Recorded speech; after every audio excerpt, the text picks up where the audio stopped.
근데 이게 그런 생각을 했어요. 겹치는 지문들을 다 빼버릴 것이냐. 그럼 첫 문제인데 겹치는 지문이 다 빠지잖아요. 1000 곱하기 4. 4000개의 지문이 다 새로운 지문이에요. 그게 좋을까? 항상 고민해요. 아니면 받던 지문 또 나와도 중요한 것들은 다 등장하는 게 좋을까라고 고민해서 받던 지문들이 또 나옵니다. 대신에 가능한 이제 오답 지문으로 파서 내지는 오답은 정답으로 정답은 오답으로 팔려고 노력은 하지만 받던 지문들도 나와야 내가 생각하면 이게 더 효율적일 것 같아. 4000개를 펼쳐갖고 다 보는 것보다는 주로 주요한 것들을 주로 반복해 가면서 맞는 건 맞는 거고 아닌 건 아닌 거고 그 다음에 너의 집중력은요. 네 문제를 풀려면 네 문제 풀 때 네 개의 지문을 풀 때 기본적으로 한 문제당 1분씩 해도 5분 정도 안에 한 문제가 소화가 되거든요. 5분 안에 정신 잠깐 나갔다 들어와요. 5분 내내 집중력이 들어오지 않거든. 아닌 것 같아? 뻗쩍 하고 있는데요 라고 생각이 들어? 그렇지 않아. 집중력이 나갔다 들어왔다 하거든요. 그래서 이때껏 긴장을 풀었다 늦었다 해야지 중요한 지문에서 여러분들 힘을 발휘할 수 있다 보니까 겹치는 지문들은 고민을 했다라고 하는 거 그 내용을 좀 얘기해주고 싶었고요. 넘어가서 867번. 항상 고민해. 어떻게 하면 빡세게 후려쳐서 시험장에서 웃고 나오게 할 수 있을까? 정말 공부 더럽게 하기 싫어하는 우리 수험생들을 어떻게 하면 달래고 어르고 그 다음에 협박도 해가면서 어르고 달래서 결국 저의 결과는 그거잖아요. 여러분들 시험장에 나왔을 때 웃고 나오는 거. 근데 정말 나오면서 배신감을 나한테 진하게 느낀다. 그럼 정말 내가 너무 미안한 거죠. 미안하다라고만 말할 수 있는 정도가 아니라 여러분 1년이라고 하는 인생을 나한테 투자한 거고 그게 1년 투자한 게 전부가 아니에요. 1년 투자한 게 다가 아니라 그럼 1년 또 하면 되지가 아니야. 이 안에 뭐가 쌓여? 패배감이 쌓이잖아요. 공부를 안 한 것도 아니야. 저놈의 오정함 믿고 공부를 했더니 결국 점수가 있다고밖에 안 나왔어 라고 하는 순간 나에 대한 원망도 있겠지만 어떤 생각이 드냐면 나는 해서 안 되는 건가 라고 하는 좌절이 생겨요. 나는 그게 제일 무서운 것 같아.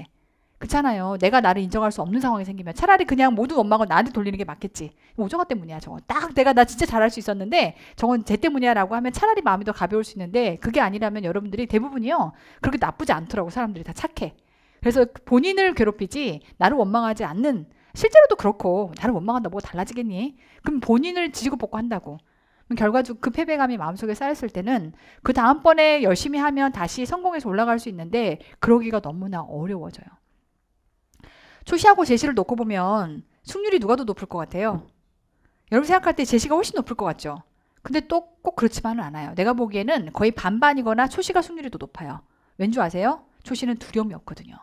두려움이 없어요. 두려움이 없어서 처음에 시작할 때 마인드셋을 어떻게 했냐에 따라 달라지지만 처음에 생각할 때 공무원 시험까지 거 뭐 이거 쉽다더라 이렇게 생각하면 절대 못 붙어요. 이런 경우는 3년이 후딱 갑니다. 근데 그게 아닌 초시는요. 어디서 계속 공포를 들었어. 이게 쉽지 않다더라. 숨가 삐끗하면 3년 간다더라. 이런 얘기를 듣고 제가 처음에 공부 여러분한테 설명회 하거나 이런 얘기를 할 때도요. 분명히 금방 합격해요. 껌이에요 라는 얘기는 절대 안 해요. 세무직 어렵다는 얘기를 분명히 얘기를 해. 세무직이 어려운데 세무직만 어려운 게 아니라 그냥 공무원 시험이 어려운 거예요.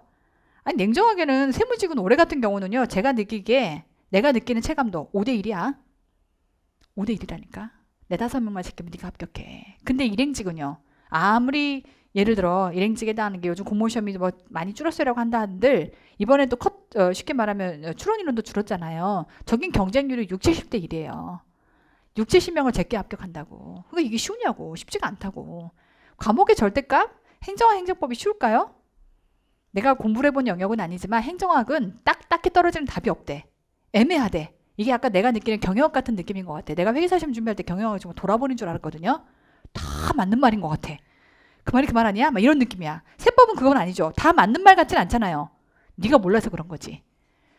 그렇잖아요. 회계랑 세법은 기준이 딱딱 정해져 있기 때문에 까리하게는 안 나. 특히 세법은 까리하지 않아요. 얘가 양이 많아서 그렇지. 얘만 걷어들이고 나면 세상 정직한 게 세법이야. 양이 많아서 그런 거지. 그러니까 등등 공무원 시험이 쉽지 않은데 처음부터 쉽지 않다라고 하는 생각을 하고 들어왔으면 빠샤빠샤 했으면 초시생한테 유리하다고. 어떤 의미에서는.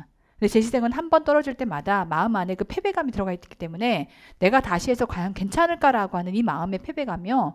상당해요. 그리고 이제 시험이 떨어져. 그럼 떨어지면 그때부터 다시 막 바짝바짝 공부할 것 같아? 수습하는데 시간이 걸려.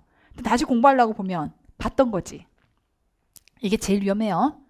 그래서 여러분 보면요. 저한테 찾아와가지고 보통 이런 얘기를 해요. 제가요. 정말 한 문제 차이로 떨어졌어요. 그럼 옛날에 제가 미숙했을 때는 강사로서 제가 미숙했을 때는 같이 마음 아파했어. 그럼 한 문제만 더 공부하면 되겠네. 이랬거든요. 정말 초짜 중에 초짜인 거예요.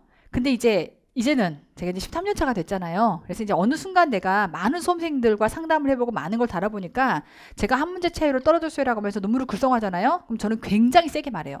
너 정신 바짝 차려야 돼.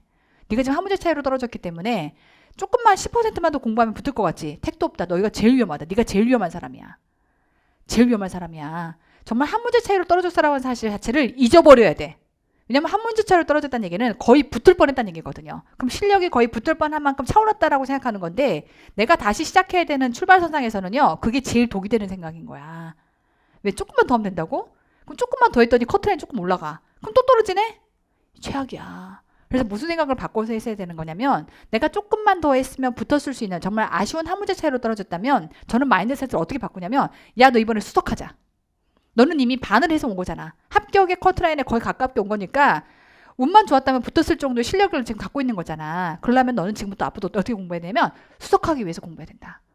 야 수석이 처음부터 뭐 따놓은 단도가 정해져 있니? 네가 할 수 있어. 너는 수석하겠다라고 생각하고 공부해야 돼. 그러면 적어도 네가 수석을 못할 수는 있어. 하지만 절대 떨어지진 않아. 근데 한 문제 차이로 떨어졌다고 생각하는 순간 뭐가 돼? 또 떨어질 수 있어요. 왜냐면 나는 한 문제치만 공부한 거야. 근데 커트라인이 올라가. 그럼 또 댕강이네. 느낌 아시겠죠? 그래서 이제 마인드셋이라고 하는 게 너무나 제가 봤을 때는 중요하다 생각이 들고 그러니 제가 항상 문제를 만들거나 매 순간 고민해요. 어떻게 하면 여러분들을 후려쳐서 정말 더럽게 공부하기 싫어하고 어떻게든 빠져나갈 구멍들을 만드는 이 수험생들을 어떻게 후려쳐가지고서 시험장 밖에 나올 때 웃게 나오게 만들 것인가. 사실 세법천재가 과한 거 맞아요. 지문 봐라 이거. 이렇게 나면 난리 나요 공무원 시험에서. 근데 이런 게 한두 문제 껴들어갔을 때 그래도 이게 숙달이 돼 있으면 시험장에서 부담이 없어요. 그리고 이렇게 두꺼운 걸 풀었는데 시험장에서 얇은 지문 나오면 껌 아니야? 공부는 연습은 그렇게 해야 되는 거지. 그래서 이제 누군가가 이걸 보면서 이 책이라고 만들었어라고 하는 건데 나의 모든 고민과 밤잠을 설치면서의 이 책임감과 왜 떨어지면 반은 내 책임이잖아요. 나는 그런 생각 진짜 하거든. 아시겠죠? 반에 대한 책임은 내가 지니까 거기에 대한 무게감도 내가 지고 있고 밤잠을 설치면서 고민하고 있으니까 열심히만 따라 하세요. 그럼 시험장에서 나왔을 때 웃고 나오게끔 만들어 드릴게. 아시겠죠?